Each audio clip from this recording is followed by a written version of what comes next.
a question for one of our viewers. What happens to pimps and johns in prison?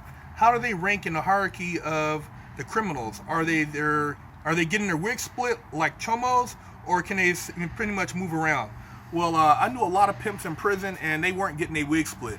And as far as johns, if a person was a john in prison, he didn't really talk about tricking off too much. I mean, most guys that were tricking off were most likely ballers that had money, so they don't look at it as being johns. And pimps in their own little hierarchy or whatever, they kind of just did their own thing. I mean, a lot of those dudes kept to themselves, kind of ran their own programs.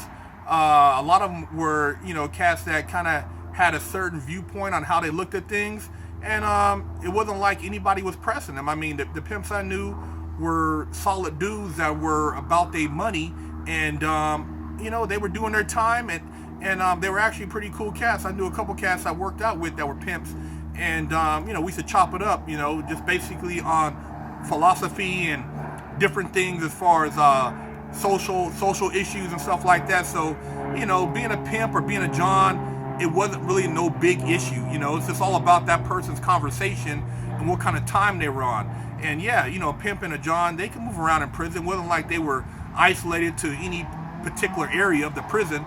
So pimps and johns did their thing in there. So it wasn't no biggie as far as them coming into the system with that type of background behind them. So that's pretty much it.